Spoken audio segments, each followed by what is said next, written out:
حضرات مومنین السلام علیکم۔ اس وقت آپ کے سامنے حاضر ہوا ہوں ایک مجلس اعزا جو کہ سالانہ مجلس اعزا ہے، جس کو آرگنائز کیا ہے محترم ڈاکٹر ارشد مہدی رضوی صاحب نے۔ ہر برس یہ مجلس ان کے مکان گومتی نگر پر منعقد ہوتی تھی، لیکن اس پینڈیمک کے حالات کے پیش نظر یہ مجلس آج آن لائن گراف ایجنسی پر منعقد کی جا رہی ہے۔ مجلس کو خطاب فرمائیں گے حجت الاسلام علی جناب مولانا سید کلب جواد نقوی صاحب قبلہ امام جمعہ لکھنؤ۔ مجلس سے قبل تلاوت کلام ربانی کے فرائض انجام دیں گے محترم قاری ندیم نجفی صاحب، اور سوسخوانی کے فرائض انجام دیں گے محترم محمد رضا صاحب۔ بعد ختم مجلس اپنی پردرد آواز میں نوحہ کے فرائض انجام دیں گے محترم شہباز علی کربلائی صاحب۔ آئیے حضرات، باقاعدہ طور پر ہم مجلس کا آغاز کرتے ہیں تلاوت کلام پاک سے، اور گزارش کرتے ہیں قاری محترم جناب قاری ندیم نجفی صاحب سے کہ تشریف لائیں اور تلاوت کلام پاک سے مجلس کا آغاز فرمائیں۔ اللہم صلی علی محمد و آل محمد۔ اعوذ باللہ من الشیطان اللعین الرجیم۔ بسم اللہ الرحمن الرحیم۔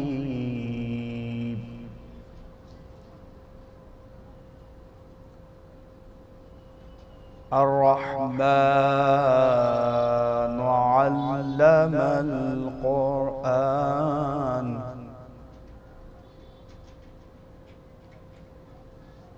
خلق الإنسان علمه البيان،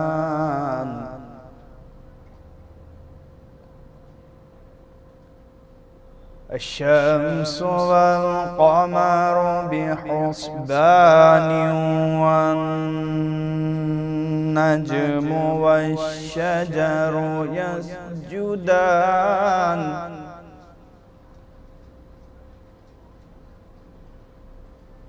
والسماء رفعها ووضع الميزان ألا تطغوا في الميزان،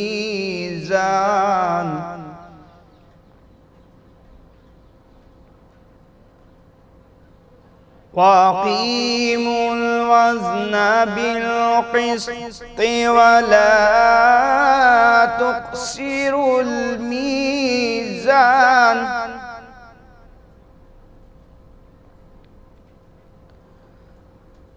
والأرض وضعها للأنام فيها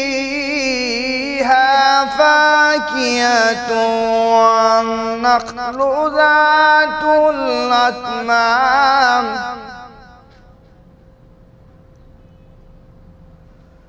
والحب ذو العصف والريحان، فبأي آلاء ربكما تكذبان،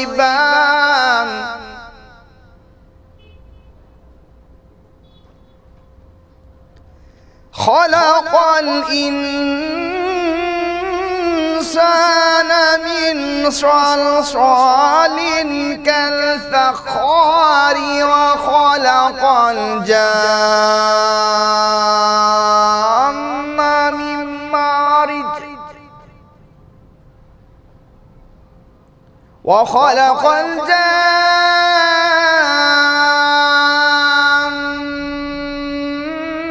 من مارج من نار، فبأي آلاء ربكما تكذبان،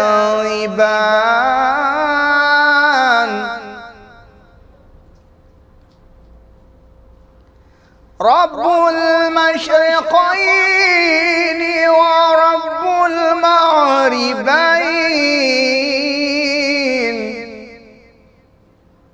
فبأي آلاء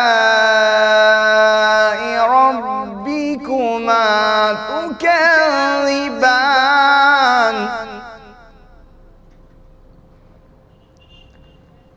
مرج البحرين يلتقيان بينهما برزخ لا يبغيان فبأي آلاء ربكما تكذبان يخرج منهما اللؤلؤ والمرجان فبأي آلاء ربكما تكذبان وله الجوار المنشآت في البحر كالأعلام فبأي آلاء ربكما تكذبان لا بشيء من آلائك ربنا نكذب صدق الله العلي العظيم وصدق رسول النبي الكريم وصدق مولانا أمير المؤمنين علي بن أبي طالب اللهم صل على محمد وآل محمد. جزاک اللہ محترم قاری ندیم نجفی صاحب، آپ نے بہترین انداز میں تلاوت کلام پاک سے مجلس کا آغاز کیا، اور اب ہم سوزخوانی کے لیے گزارش کرتے ہیں محترم محمد رضا صاحب سے کہ تشریف لائیں اور سوزخوانی کے حوالے سے بارگاہ سید الشہداء علیہم السلام میں خراج عقیدت پیش فرمائیں.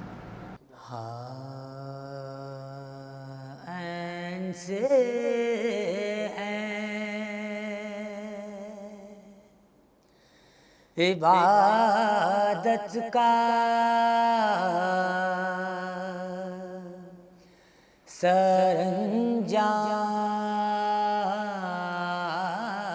سرانجام ہوا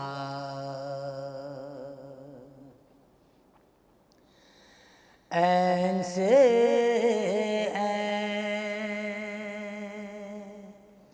عبادت کا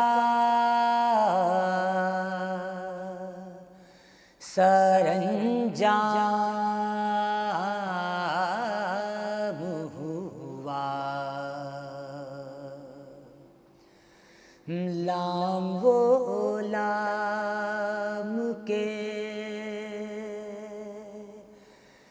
جس لام سے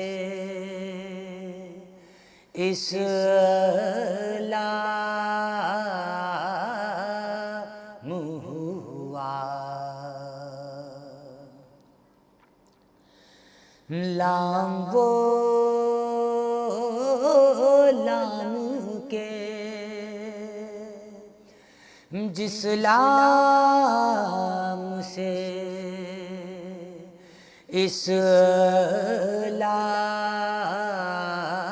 اسلام ہوا یہ سیاور ہوا مشکل میں ہر ایک بندے کی یہ سیاور ہوا مشکل میں ہر ایک بندے کی صدقے اس نام کے کیا خوب علی نام ہوا عین سے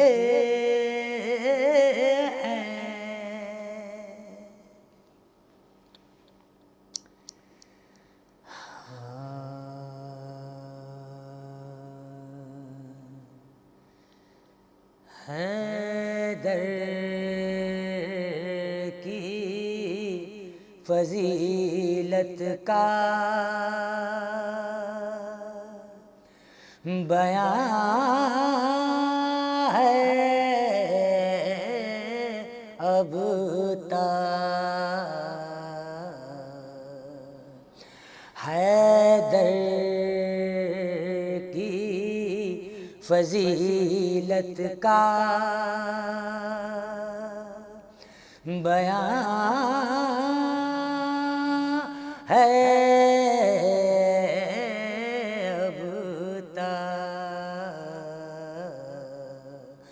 تاریخ زمانہ نگراں ہے اب تک، تاریخ زمانہ نگراں ہے اب تک، تو جس در سے گئی رے بنت اسد کعبے میں، جس در سے گئی رے بنت اسد کعبے میں، رے دیوار پہ اس در کا نشان ہے اب تک، تاریخ زمانہ نگراں ہے اب تک،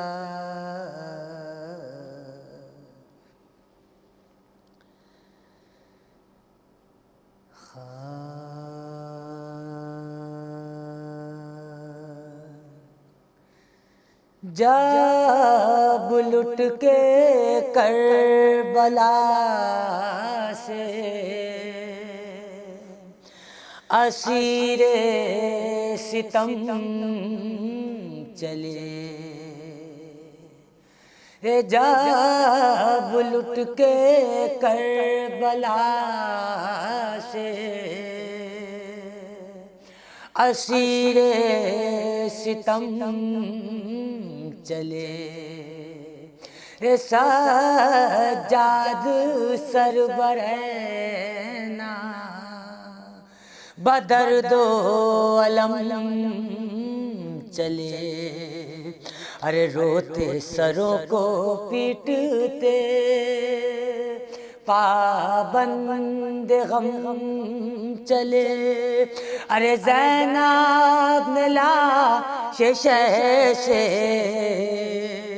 کہا بھائی ہم چلے، ارے مرنے سے آپ کے میں یہ ایذا اٹھاتی ہوں، ارے دربار میں یزید کے سر ننگے جاتی ہوں، ہے میرے مسافر تشنا دہن حسین، ہے میرے غریب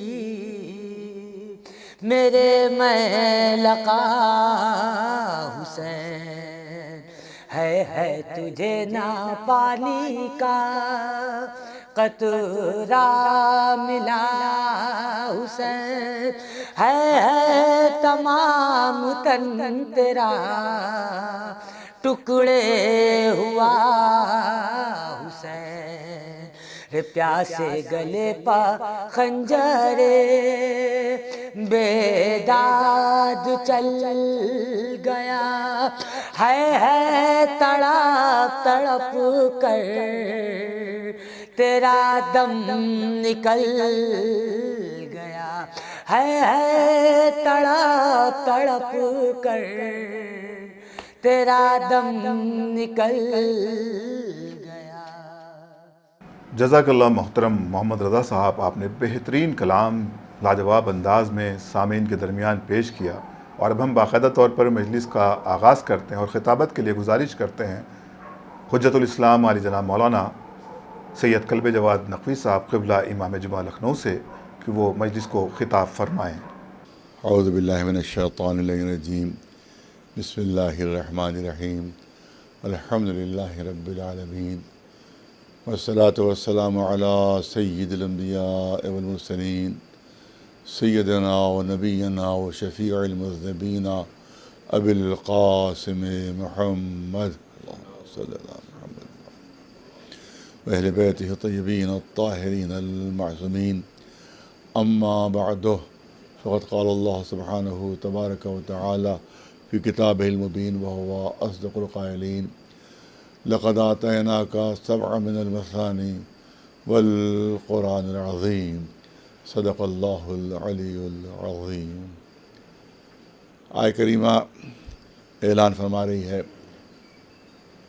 اور رسول اللہ حضور سرور کائنات سے خطاب ہے، اور ارشاد ہو رہا ہے کہ اللہ نے آپ کو آپ کی نبوت کی دلیل کے طور پر اور نبوت کے ثبوت کے طور پر آپ کو دو معجزے عطا کیے ہیں۔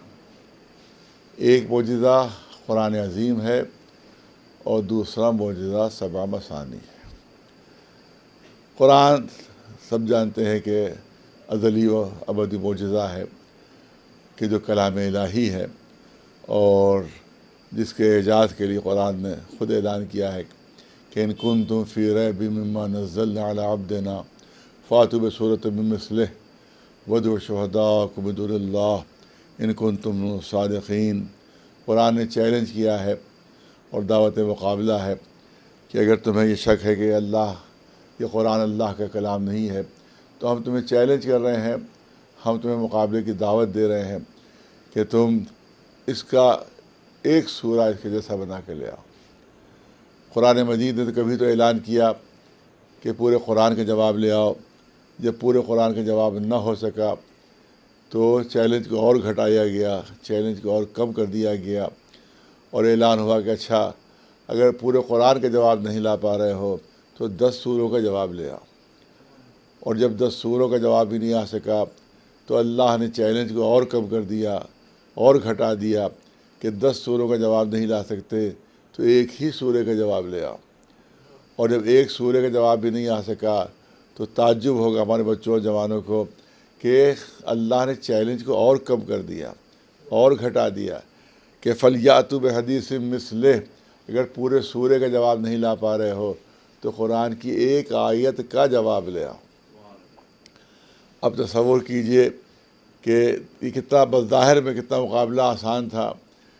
وہ عرب جن کو اپنی فصاحت و بلاغت پر ناز تھا، وہ عرب جن کو اپنی زبان دانی پر جو غرور تھا، جو اپنے کو عرب کہتے تھے اور پوری دنیا کو عجم کہتے تھے۔ عرب کے معنی بہت بولنے والا، عرب کے معنی بڑا زباں، عرب کے معنی بڑا فصیح و بلیغ، اور عجم کے معنی ہے گونگا۔ صرف ایرانیوں کو وہ عجم نہیں کہتے تھے بلکہ پوری دنیا کو اپنے مقابلے میں عجم کہتے تھے۔ عجم کے معنی گونگا، یعنی ایسے زبردست وہ بولنے والے، ایسے فصیح و بلیغ وہ بولنے والے کہ پوری دنیا ان کے مقابلے میں گونگی تھی۔ وہ دعویٰ کرتے تھے کہ پوری دنیا ہمارے مقابلے میں گونگی ہے، ہماری زبادانی کا کوئی مقابلہ نہیں کر سکتا، ہماری فصاحت و بلاغت کا کوئی مقابلہ نہیں کر سکتا، ہماری تقریروں کا کوئی مقابلہ نہیں کر سکتا۔ تو اب جن کو اتنا غرور ہو اپنی زبادانی و فصاحت و بلاغت کے اوپر، قرآن بار بار ان کو چیلنج کر رہا ہے، بار بار ان کی غیرت کو جھنجھوڑ رہا ہے، ان کی حمیت کو للکار رہا ہے کہ اگر پورے قرآن کا جواب نہیں لا سکتے تو 10 سوروں کا لے آؤ، 10 سوروں کا نہیں لا سکتے تو ایک سورے کا لے آؤ، ایک سورے کا نہیں لا سکتے تو ایک آیت ہی کا جواب لے آؤ، لیکن یہ ہے قرآن کا اعجاز. جو پوری دنیا کو گونگا کہا کرتے تھے وہ خود قرآن کے مقابلے میں گونگے بن کر رہ گئے تھے. قرآن مجید کے مقابلے میں گونگے بن کر رہ گئے تھے اور چیلنج کے جواب نہیں دے پا رہے تھے. بظاہر کتنی آسان بات ہے. قرآن میں جیسا کہ مشہور ہے کہ 6666 آیتیں ہیں. پورے قرآن کا جواب نہیں مانگا جا رہا ہے. 6666 آیتوں کا جواب نہیں مانگا جا رہا ہے، بلکہ اللہ اعلان فرما رہا ہے ایک آیت کا جواب لے آؤ. کتنا آسان تھا، کتنا سہل تھا. ایک آیت کا جواب اگر لے آتے، اگر ایک آیت کا جواب والے لے آتے تو آپ یاد رکھیں کہ قرآن مجید کی سچائی ختم ہو جاتی. جب قرآن مجید کی سچائی ختم ہو جاتی تو رسول کی رسالت ختم ہو جاتی.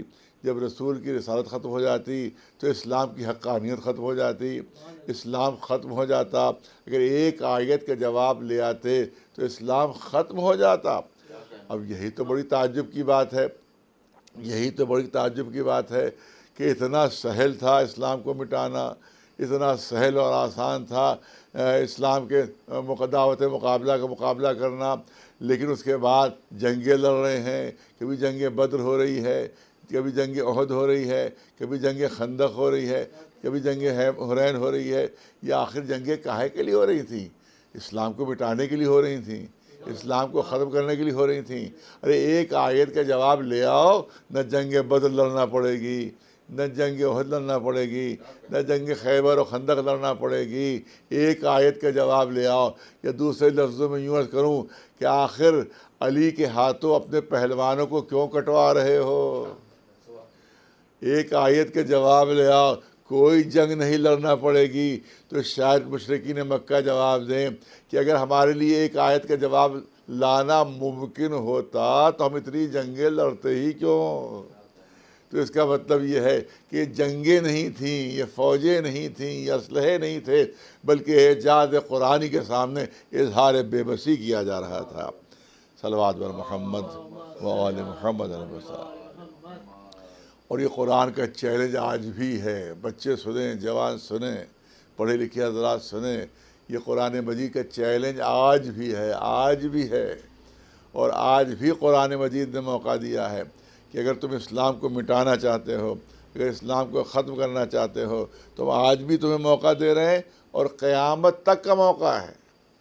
جب تک زمین کے اوپر انسان باقی ہیں اس وقت تک قرآن کا چیلنج باقی ہے کہ اگر تم کو اسلام کو مٹانا ہے، قرآن کی سچائی کو ختم کرنا ہے تو تم ایک آیت کا جواب لے آؤ.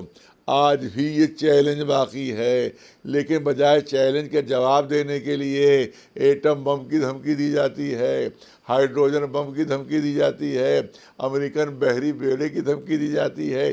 یہ دھمکیاں خود اس بات کی دلیل ہے کہ آج بھی باطل قرآن کے سامنے اعلان شکست کر رہا ہے کہ ہم جواب نہیں لا سکتے، جنگیں لڑ سکتے ہیں. ایک صلوات بھیجے. تو یہ عظمت ہے، یہ مرتبہ ہے قرآن مجید کا کہ آج بھی قرآن جو ہے وہ چیلنج بنا ہوا ہے. اور میں نے عرض کیا کہ جب کوئی جواب نہیں ہو سکا، کوئی جواب نہیں ہو سکا، ظاہر ہے کہ ان کے پوری بنیاد ختم ہوئی جا رہی تھی، ان کی جو آمدنیاں تھیں وہ ختم ہوئی جا رہی تھیں، ان کا دین و مذہب جو دھرم تھا وہ سب ختم ہوا جا رہا تھا. تو کوئی کہے کہ کیا انہوں نے کوشش ہی نہیں کی؟ ارے کوشش کی ہوتی، سوال یہ ہے تو کہیں تو کوئی ثبوت ملتا، کہیں تو کوئی آیت ان کی طرف سے ہوتی کہ ہم یہ جواب میں لے کر آئے ہیں. اسی لیے بہت دلچسپ ایک واقعہ ہے جو پیش کرنا چاہتا ہوں کہ جیسے یہاں میلے ویلے لگتے ہیں، اور اسی طرح سے عرب میں ایک سالانہ میلہ لگا کرتا تھا جس کا عکاظ کہتے تھے. اور آج بھی جو حضرات مکہ معظمہ جاتے ہیں حج کے لیے تو آج بھی ایک بازار عکاظ کے نام سے موجود ہے. تو یہ بازار ہے، پہلے زمانے میں میلہ لگتا تھا، یہاں پہ بہت بڑا میلہ لگتا تھا اور پورے عرب کے لوگ وہاں پر آتے تھے، سامان وہاں بیچا جاتا تھا اور اس کے بعد خرید و فروخت ہوتی تھی. اسی کے ساتھ ساتھ وہاں مقابلے ہوتے تھے، تلوار بازی کا مقابلہ ہوتا تھا، پہلوانی کا مقابلہ ہوتا تھا، تیر اندازی کا مقابلہ ہوتا تھا، اور اسی کے ساتھ ساتھ شعر و شاعری کا مقابلہ بھی ہوتا تھا. بڑے بڑے عرب کے شعراء اور ادیب وہاں پر آتے تھے، ان میں شاعری کا مقابلہ ہوتا تھا. اور اس کے بعد جو قصیدہ سب سے بلند مرتبہ ہوتا تھا اور جس کو سب سے زیادہ پسند کیا جاتا تھا اس کو کعبے میں آویزہ کر دیا جاتا تھا، کعبے میں لٹکا دیا جاتا تھا، جس پر رسول اللہ صلی اللہ علیہ وسلم نے اپنے بعثت کا اعلان کیا ہے اور اعلان رسالت کیا ہے۔ حضور سرور کائنات محمد مصطفیٰ صلی اللہ علیہ وآلہ وسلم نے جب رسالت کا اعلان کیا ہے تو تاریخ میں ہے کہ 7 قصیدے وہاں کے اوپر آویزہ تھے قرآن مجید میں، قرآن مجید کے مقابلے میں 7 وہاں پر وہ آویزہ تھے۔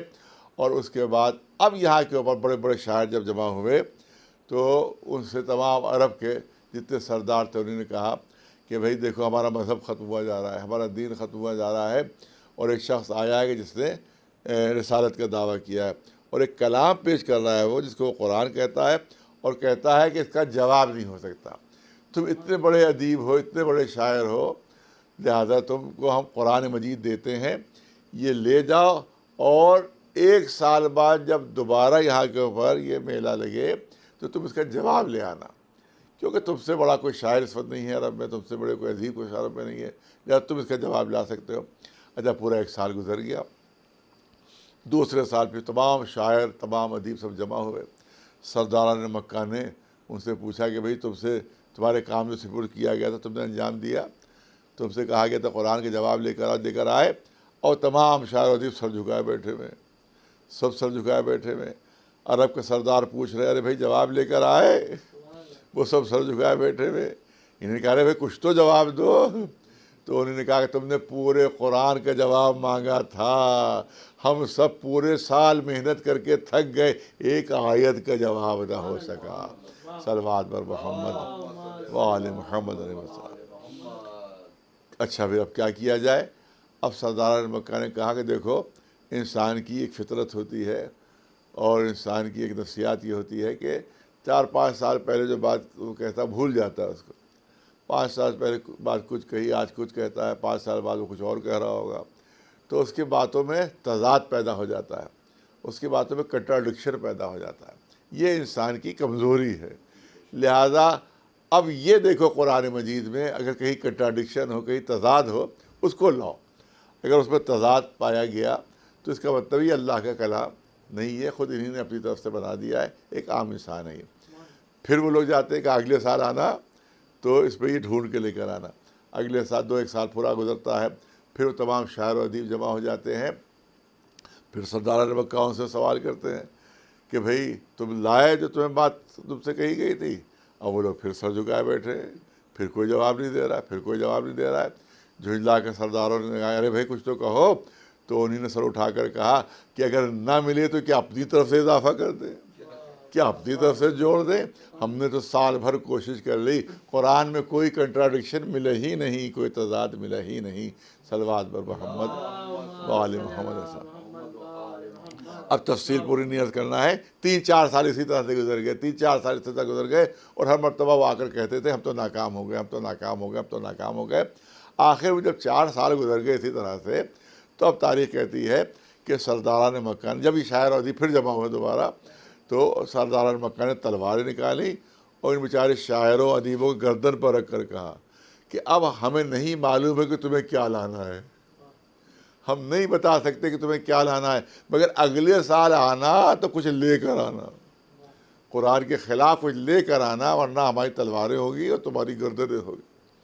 اب بیچارے شاعر و ادیب کیا کرتے ہو، پورا سال گزر گیا، پھر دوبارہ وہ جو ہے وہ میلہ لگا، اور اس کے بعد تمام شاعر و ادیب سب جمع ہوئے۔ اب سرداران مکہ نے پوچھا کچھ لے کر آئے؟ سب نے خوشی خوشی کہا کہ ہاں لے آئے، ہاں لے آئے، ہاں لے آئے۔ کہا اچھا لے آئے؟ کیا لے کر آئے؟ کہ دیکھو زبان کا قاعدہ یہ ہے، فصاحت کا قانون یہ ہے کہ جو پرانی لفظیں چھوٹ جاتی ہیں اور متروک ہو جاتی ہیں ان کا استعمال جو ہے وہ صحیح نہیں ہوتا۔ آج سے 300 برس پہلے جو لفظیں استعمال ہوتی تھی، شعراء استعمال کرتے تھے اردو کے، وہ آج استعمال نہیں ہوتی۔ آج جو لفظیں استعمال ہو رہی ہیں آج سے 200 سال بعد وہ نہیں استعمال ہوگی۔ تو اس کو اگر کوئی آج سے 300 سال پہلے کی اردو، اگر کوئی اس اردو میں آج شاعری کرنے لگے تو لوگ اس کو مشاعرے سے بھگا دیں گے، سب طرف سے مذاق اڑے گا، ارے بھائی یہ کون سی زبان بول رہے ہو، یہ زبان تو سب بھول گئے، اس زبان کو تو لفظ کسی کو یاد ہی نہیں ہے، نہ آج کوئی ادیب استعمال کرتا ہے، نہ آج کوئی شاعر استعمال کرتے ہیں۔ تم کون ہو جو تمام پرانی لفظیں استعمال کر رہے ہو؟ لہذا قرآن مجید میں 4 مقامات ایسے ہم کو ملے، انہی نے کہا، وہ عرب کے جو شاعر و ادیب تھے انہوں نے کہا کہ قرآن مجید میں 4 مقامات ہم کو ایسے ملے ہیں کہ جہاں فصاحت کے قانون کو توڑ دیا قرآن نے، اور وہ لفظیں استعمال کی ہیں قرآن نے کہ جو پہلے زمانے میں استعمال ہوتی تھی، لیکن آج کا کوئی شاعر و ادیب ان کو استعمال نہیں کرتا ہے، قرآن نے استعمال کی ہیں۔ لہذا اب یہ فصاحت کا معجزہ نہیں رہا، کیونکہ معذ اللہ تو اپنی طرف سے کہہ رہا ہوں میں کہ معذ اللہ اس میں غلطیاں موجود ہیں، زبان و بیان کی غلطیاں موجود ہیں اس میں۔ کہا بھئی کیا ہے؟ کہا دیکھو پہلے لفظ حضوا استعمال ہوتی تھی آج سے 300-400 سال پہلے، اب نہیں استعمال ہوتی مگر قرآن نے استعمال کی۔ اسی طرح لفظ کفار پہلے کبھی استعمال ہوتی تھی لیکن آج کے شاعر و ادیب استعمال نہیں کرتے مگر قرآن نے استعمال کیا ہے۔ اسی طرح سے لفظ عجاب پہلے کبھی استعمال ہوتا تھا لیکن اب استعمال نہیں ہوتا ہے مگر قرآن میں استعمال کیا گیا ہے۔ اسی طرح سے لفظ شے پر الف لام پہلے داخل ہوا کرتا تھا، اب داخل نہیں کیا جاتا لیکن قرآن نے استعمال کیا ہے۔ لہذا 4 مقامات ایسے ہیں کہ جہاں پر فصاحت و بلاغت کی معاذ اللہ غلطی ہے۔ اب سردار مکہ بھی بہت خوش ہوئے، کہا چلو چلتے ہیں مسلمانوں کے رسول کے گھر پر۔ پوری بھیڑ پہنچی، دروازہ کھٹکھٹایا، رسول اللہ باہر نکلے، دیکھا پوری بھیڑ موجود ہے، تمام سرداران مکہ ہیں، تمام شاعر و ادیب ہیں جو سامنے کھڑے ہوئے ہیں۔ کہا بھئی کیا بات ہے، کیوں آئے ہو تم لوگ؟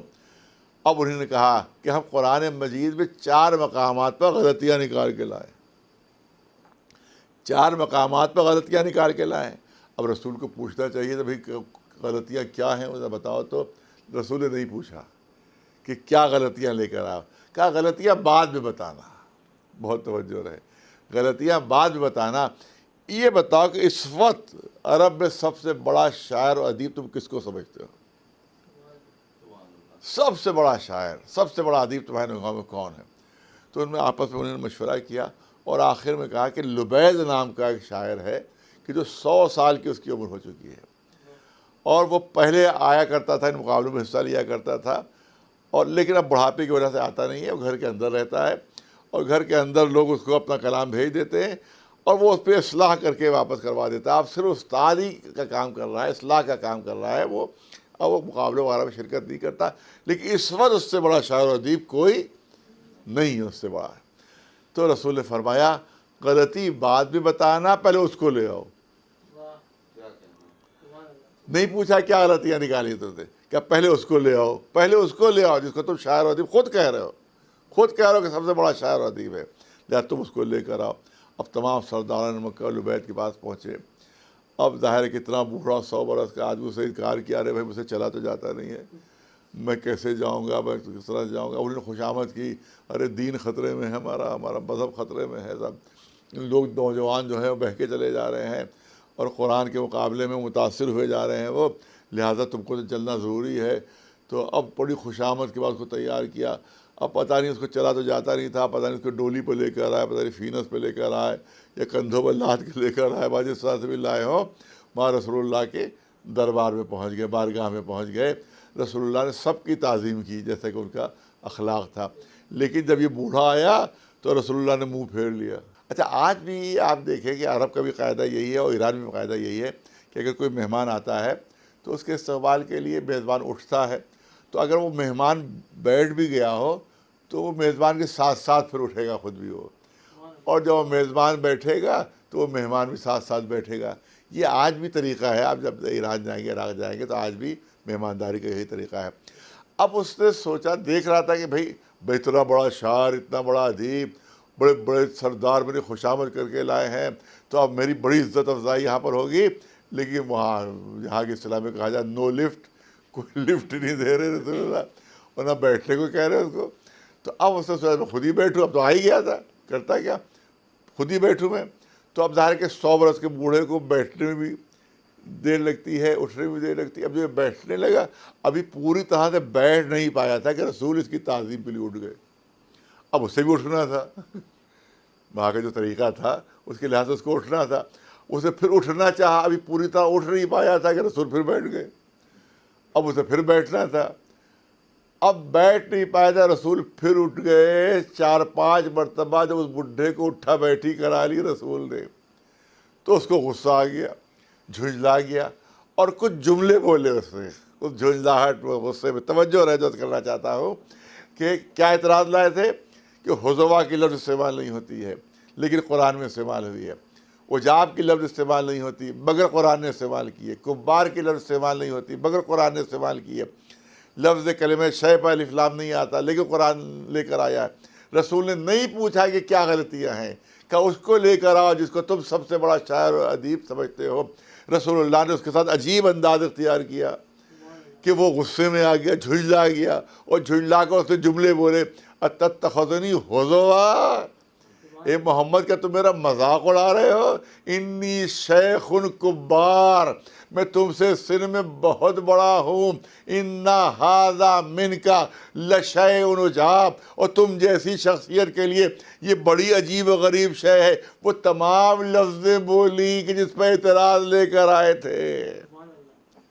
یعنی رسول اللہ نے بغیر پوچھے جواب دے دیا کہ اگر یہ لفظیں استعمال نہ ہو رہی ہوتی تو جس کو سب سے بڑا ادیب و شاعر لے کر آئے ہو تم وہ استعمال کیوں کر رہا ہوتا. تو بغیر پوچھے جواب ہو گیا. لہذا یہاں پہ ایک جملہ کرنا چاہتا ہوں، نتیجہ یہ نکلا کہ اگر قرآن مجید معجزہ ہے تو محافظ قرآن کو بھی معجزہ ہی ہونا چاہیے.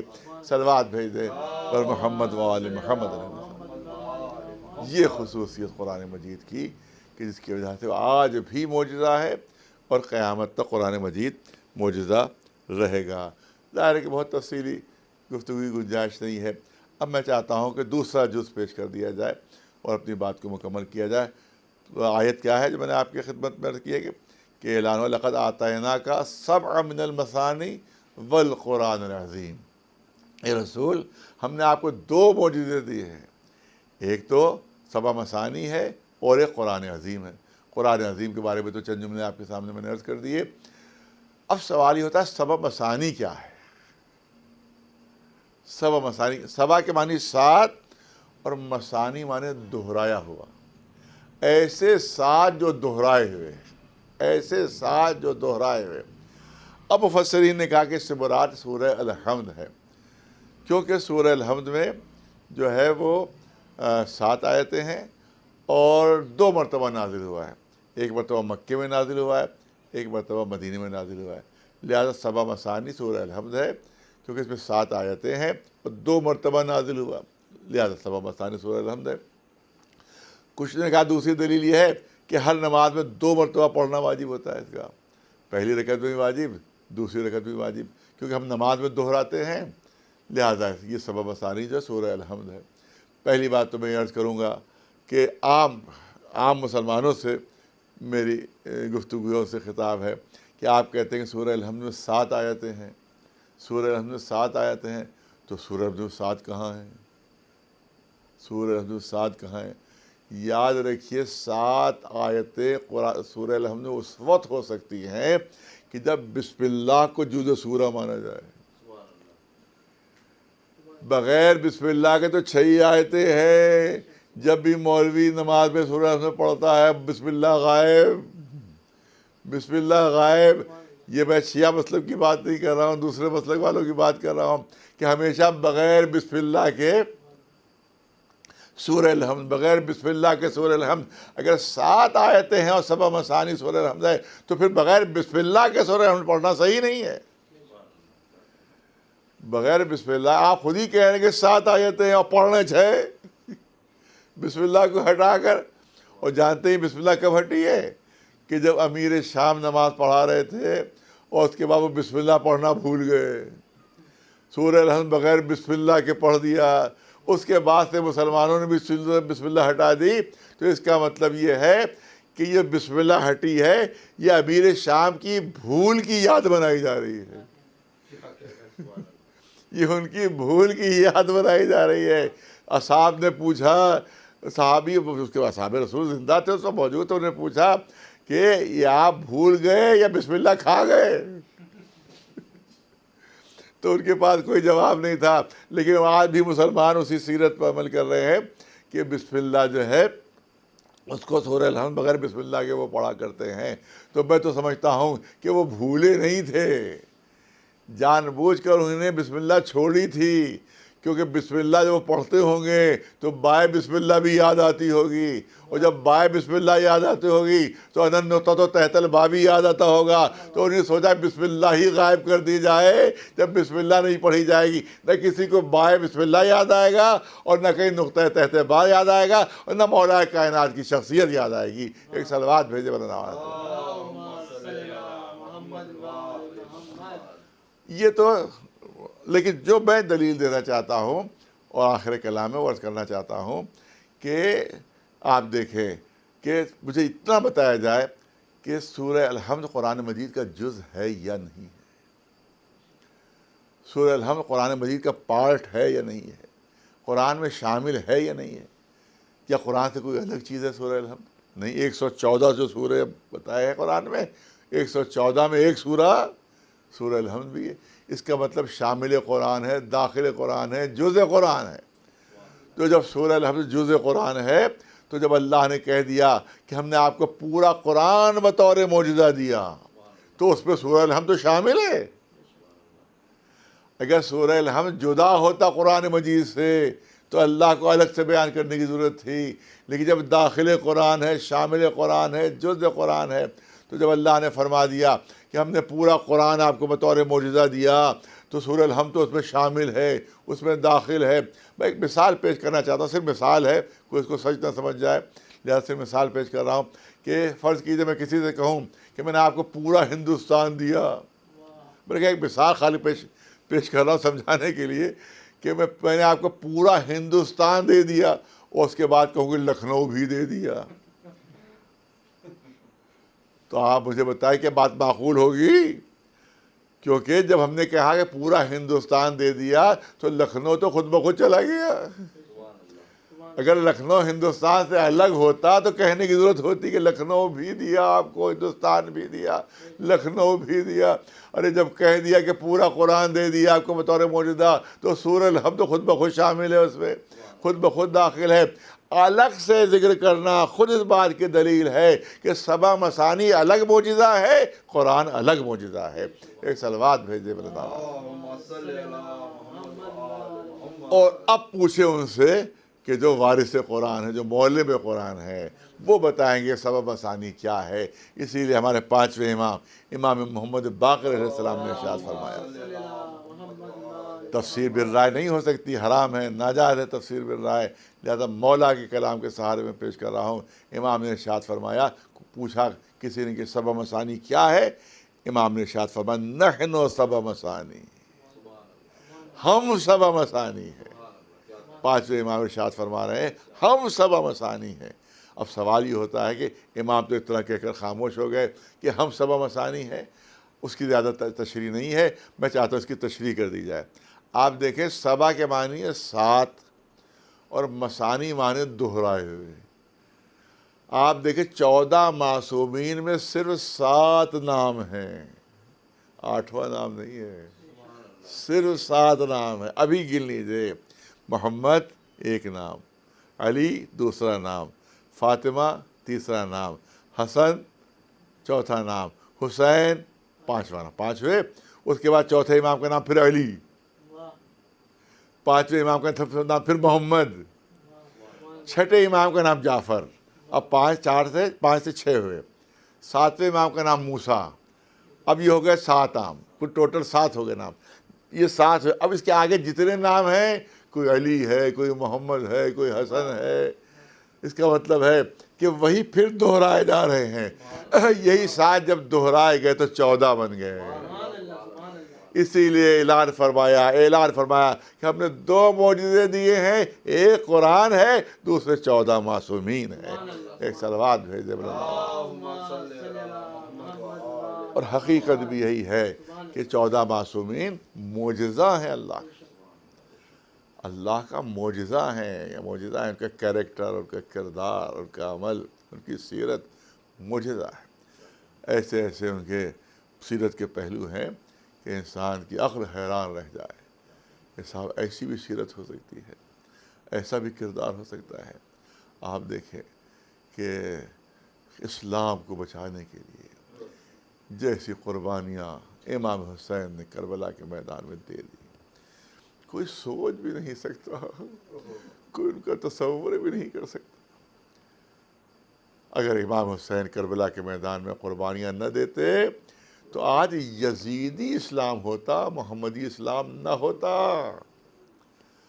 آج یزید کی سیرت جو ہے وہ اسلام کا جز بن گئی ہوتی۔ میں کیوں کہہ رہا ہوں؟ کیونکہ اس سے پہلے یہی ہوا ہے کہ اگر کوئی تخت حکومت بیٹھے ہوئے جس شخص نے جو عمل کیا وہ داخل اسلام ہو گیا، وہ داخل اسلام ہو گیا، وہ داخل اسلام ہو گیا۔ لہذا یہی سیرت چلی آ رہی تھی کہ جو تخت حکومت پر بیٹھا ہوا ہے اس کا ہر عمل داخل اسلام ہو جاتا تھا۔ تو اب یزید کے لیے اگر اٹھ کر کھڑے نہ ہوتے امام حسین تو یزید کے اعمال بھی داخل اسلام ہو جاتے۔ مسجد میں بیٹھ کر شراب پیتا تھا،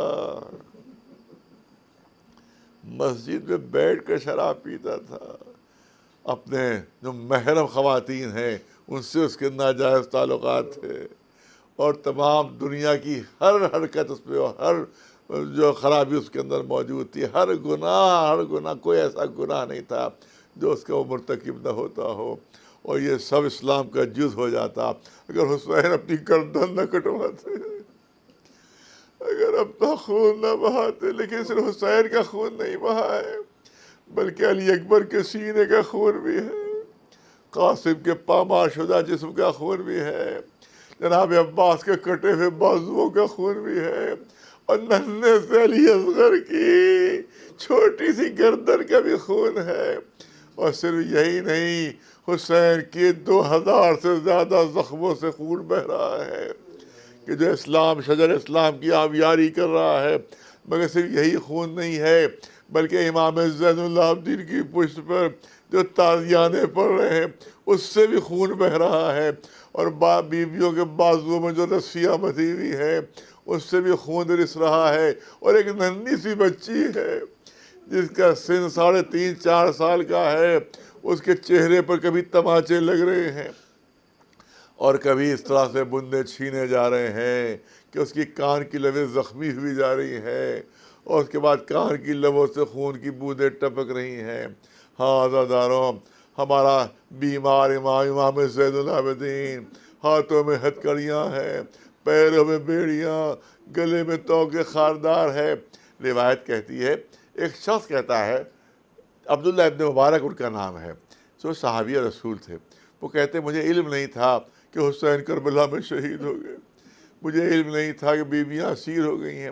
میں صحرا میں سفر کر رہا تھا تو میں نے دیکھا یہ کیا گرد اڑتی ہے، وہ گرد اڑی، اور جب گرد کا دامن صاف ہوا تو عبداللہ ابن مبارک کہتے میں نے دیکھا کہ لشکر آ رہا ہے۔ جب لشکر قریب آیا تو انہوں نے دیکھا کچھ لشکریوں کے ہاتھوں میں کچھ لامبے نیزے ہیں جس پر کچھ نورانی سر ہے۔ اس کے بعد کچھ اور قریب پہنچے تو دیکھا کہ ایک نحیف اور لاغر نوجوان ہے جس کے ہاتھوں میں ہتکڑیاں ہیں، پیروں میں بیڑیاں ہیں، گلے میں توق ہے، اور اس کا جسم تازیانوں سے چھلنی ہے، اور اس کو جلتی ہوئی ریت پر کھینچا جا رہا ہے، اس سے چلا نہیں جا رہا تھا تو فوج والے زمین پر کھینچ رہے تھے جلتی ہوئی ریت پر۔ تصور کیجئے ہمارے چوتھے امام کو کتنی اذیت محسوس ہو رہی ہوگی کہ جب زخموں سے چوری ان کا جسم جب جلتی ہوئی ریت پر کھینچا جاتا ہوگا۔ اس کے بعد وہ کہتے ہیں کچھ اور قریب پہنچا تو میں نے دیکھا کچھ بیویاں ہیں، کچھ خواتین ہیں کہ جن کی کمر جھکی ہوئی ہے، وہ کمر جھکا کر چل رہی ہیں۔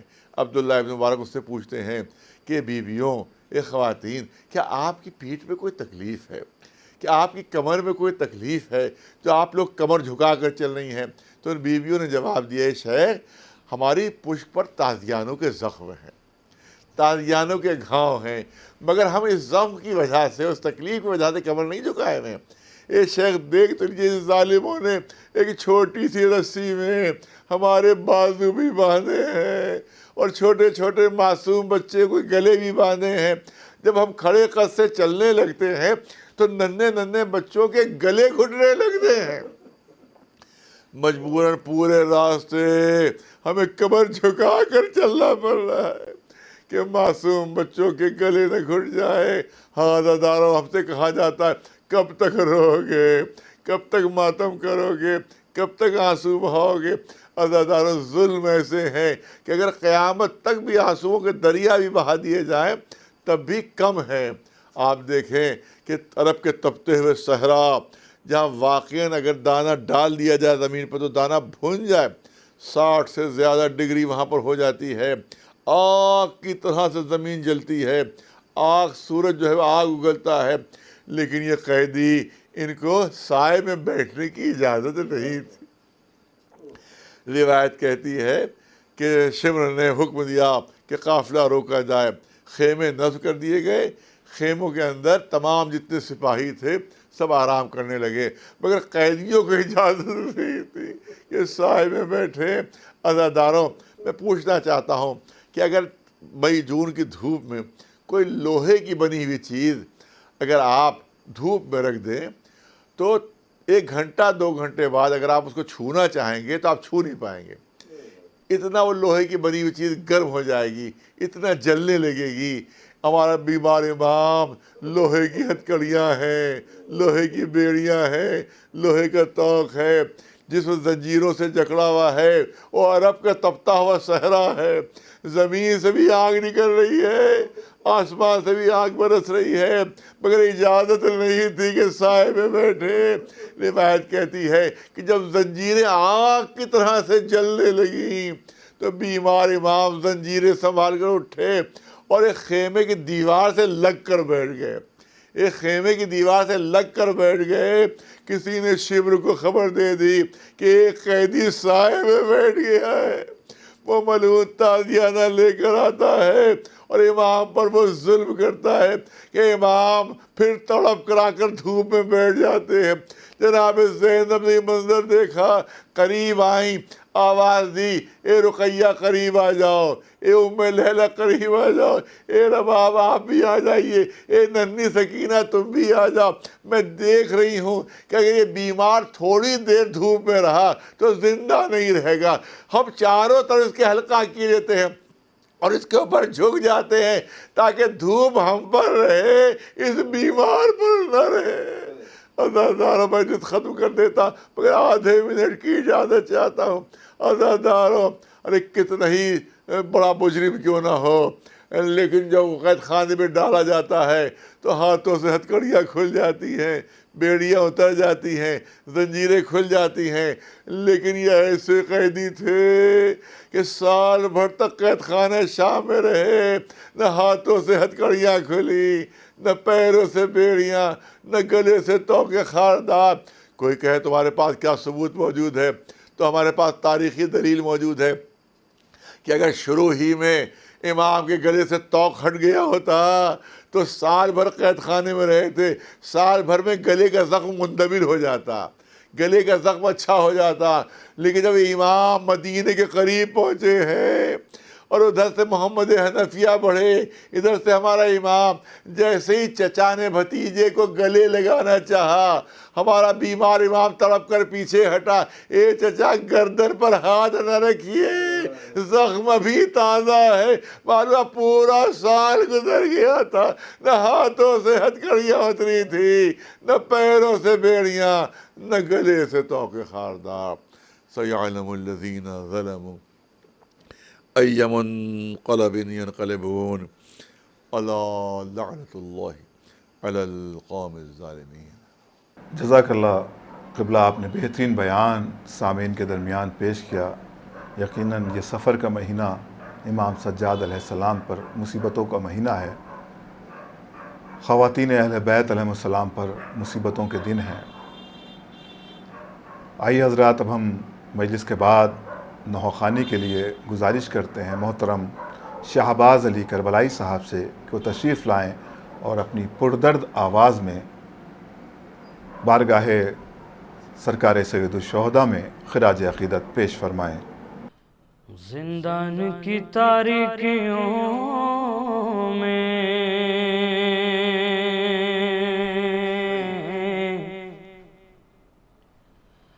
اپنے سینے سے لگائے ہوئے شبیر کا سر،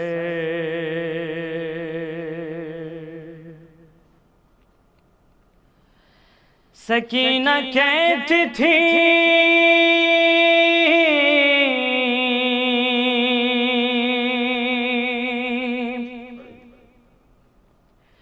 بابا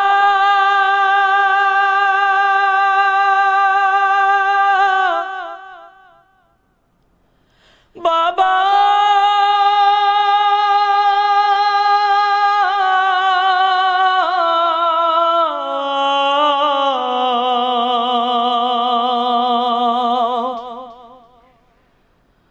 سنو میرا سفر،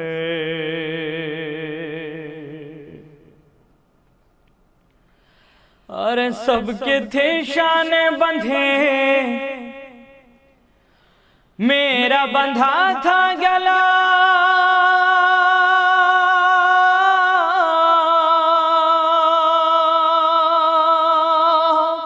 سب کے تھے شانے بندھے، میرا بندھا تھا گلا، میں پنجوں پہ چلتی رہی بابا، میں پنجوں پہ چلتی رہی بابا، میں پنجوں پہ چلتی رہی بابا، میں پنجوں پہ چلتی رہی بابا، میں پنجوں پہ چلتی رہی بابا۔ آپ سے کیسے کہوں کیسے کٹا وہ سفر، آل پیمبر چلی روتے ہوئے ننگے سر، آپ چلے نیزے پر کانٹوں پہ بھائی چلا، آپ چلے نیزے پر کانٹوں پہ بھائی چلا، میں پنجوں پہ چلتی رہی بابا،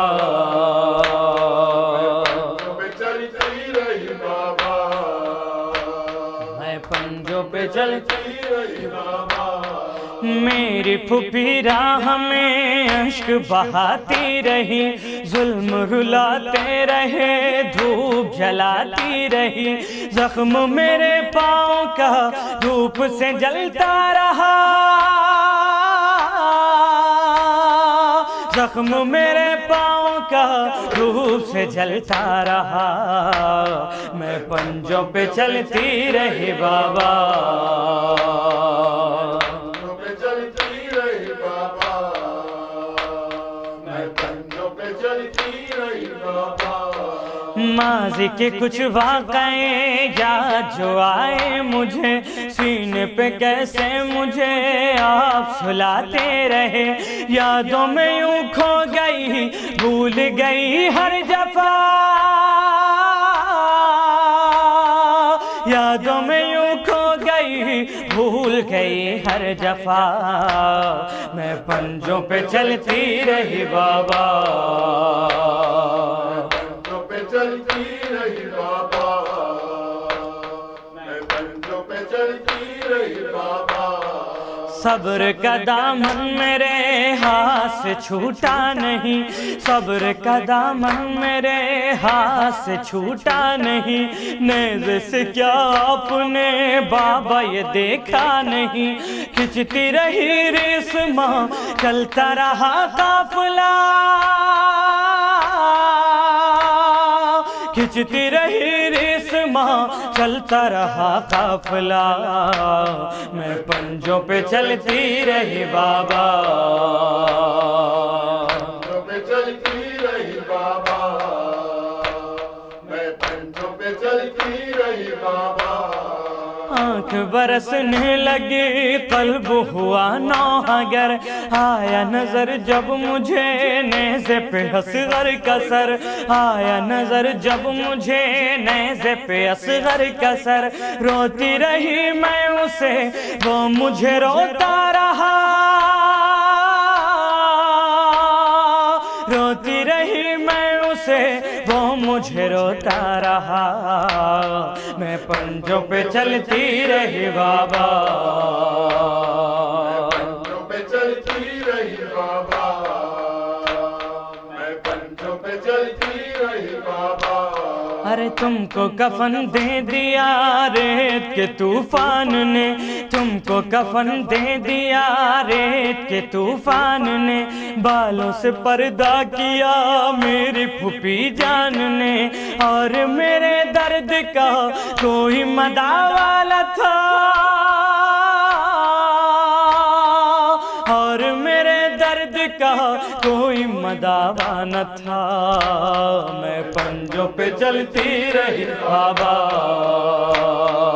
پنجوں پہ چلتی رہی بابا، میں پنجوں پہ چلتی رہی بابا۔ راہ میں اموں کو جب دیکھا تو میں نے کہا کھول دو میری رسن گود میں لے لو چچا، کھول دو میری رسن گود میں لے لو چچا، دیکھ کے روتے رہے میری اسیری چچا، دیکھ کے روتے رہے میری اسیری چچا، میں پنجوں پہ چلتی رہی بابا، پنجوں پہ چلتی رہی بابا، میں پنجوں پہ چلتی رہی بابا۔ چین میسر مجھے آ نہ سکا ایک پل، زخمی گلا ہو گیا اور میرے پاؤں شل، رات سفر میں کٹی دن بھی سفر میں کٹا، رات سفر میں کٹی دن بھی سفر میں کٹا، میں پنجوں پہ چلتی رہی بابا، پنجوں پہ چلتی رہی بابا، میں پنجوں پہ چلتی رہی بابا۔ بابا مدینے کے وہ دن بھی مجھے یاد ہیں، بابا مدینے کے وہ دن بھی مجھے یاد ہیں، سبز اماری میں جب بیٹھ کے جاتی تھی میں، آج ذرا دیکھیے کیسے سفر طے کیا، آج ذرا دیکھیے کیسے سفر طے کیا، میں پنجوں پہ چلتی رہی بابا، پنجوں پہ چلتی رہی بابا، میں پنجوں پہ چلتی رہی بابا۔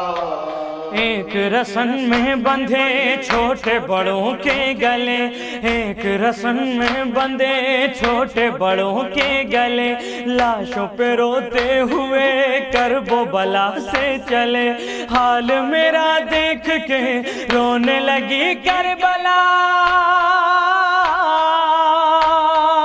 حال میرا دیکھ کے رونے لگی کربلا، میں پنجوں پہ چلتی رہی بابا،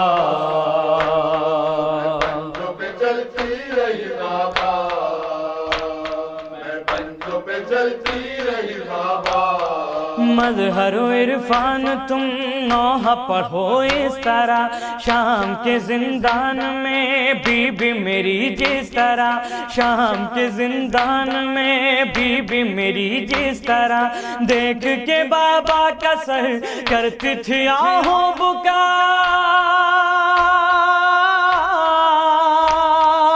دیکھ کے بابا کا سر کرتی تھی آہو بکا، میں پنجوں پہ چلتی رہی بابا،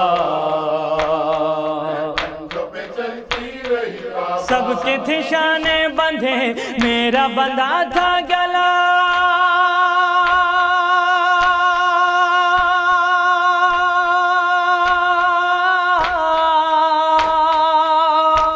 ہر سب کے تھی شانیں بندھے میرا بندھا تھا گلا، میں پنجوں پہ چلتی رہی بابا، میں پنجوں پہ چلتی رہی بابا، میں پنجوں پہ چلتی رہی بابا۔